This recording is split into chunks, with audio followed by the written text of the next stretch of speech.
Hi, I'm at a place called Yongdingmen, which is Yongdingmen Gate, which was the main gate of the southern wall of the outer city of old Beijing, and it's just there behind me. It's located in the southern end of the central axis of Beijing, and if you wanted to walk this way, which is called the Beijing central axis of Beijing, then this place, this gate, is the place to start that walk. Now, the central axis of Beijing is where you draw a line through the centre of Beijing, and then when you do that, you hit a lot of historical locations. They'll line up from this gate all the way up, from the south here to the north. You'll go through places like Yongdingmen Gate, which is the inner city wall gate, and you go through Tiananmen Square, Forbidden City, Jingshan Park, all the way through up to the Drum and Bell Tower, onto the Olympic Park, and then further into the Forest Park. If that is your thing, it's a long walk, that would be about, 15 miles or so. All of that I've shared on my channel at some point, so please, if you feel like it, head to the channel and check some of that stuff out.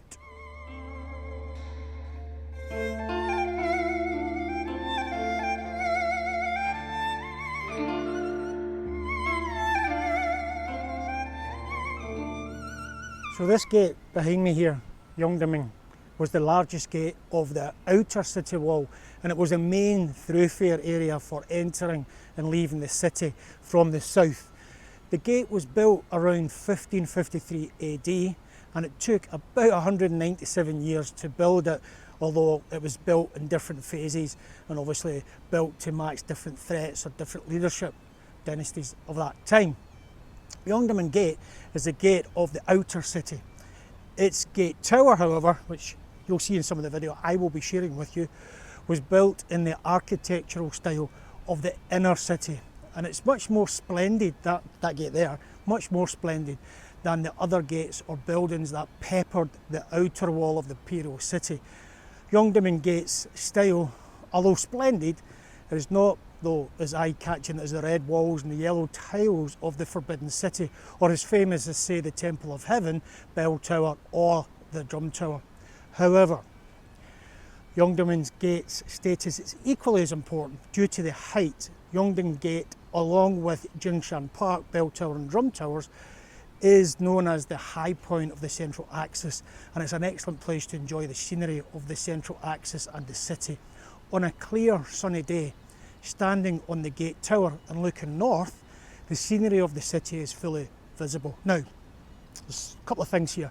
First thing, I got a little bit of a sneak peek inside there because somebody who knew somebody said to me, come here and let's have a look upstairs. So they opened it up and let me take a quick look upstairs, which was very, very surprising and spectacular.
However, second point here, as impressive as that tower is, it's not the original gate tower.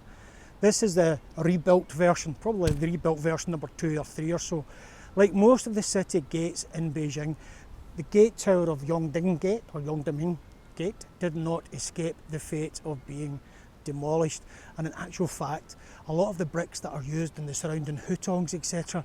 are said to have come from some of the rubble stacks that were demolished walls and gates of the older Beijing. The reconstruction of the Yongding Gate, the tower, was made possible thanks to the Successful bid for the Olympic Games, Yongdingmen Gate was the most important part of the central axis landscape, the renovation project in Beijing. This was basically not there, so they decided to rebuild it. Without the Yongdingmen Gate, though, the central axis would not really be complete. Therefore, in 2004, the Yongding Gate Tower was rebuilt on its original site, according to the historical records, and now it is the starting point of the southern central axis of Beijing.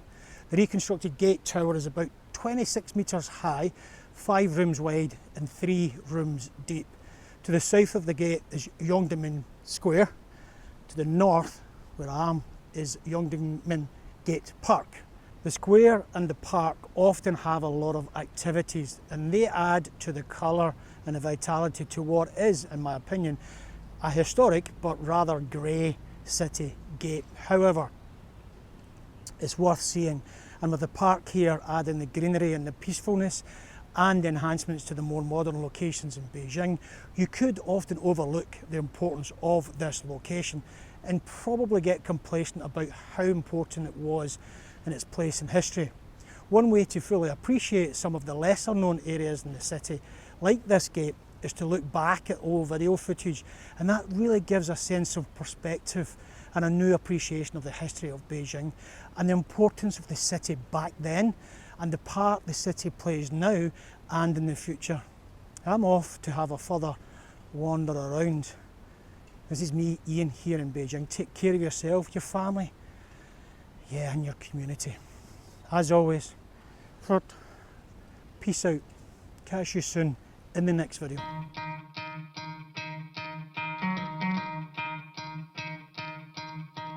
You could try to play, but you're never gonna beat me. Look the other way, what I'm doing ain't easy. Bloody hands stained from the people who deceive me. Muddy hands break through the chains, go free me. Looking for change, looking for pain. Pulling a mob, pushing a train. I'll never stop, stick to a lane. Pick up the pieces and go rearrange. I'll be the best above all the rest, put me to the test and expect nothing less, you check as I'm chess, what's happening next, He got the venom, a tangible weapon, no coming in second. This life is a lesson, he got a new engine from pain, it's a blessing. New focus, no guessing, just bold and obsession. All in his possession, you got their attention. I leave an impression and take a redemption. Just kill no discretion, your mind is a weapon. 11-11, it's time for progression. For a minute there, you thought I was going to walk the whole of the central axis. Not today. That's a Christian church, by the way. Hey, catch you in another video. It's me, Ian. Take care. Bye. Peace.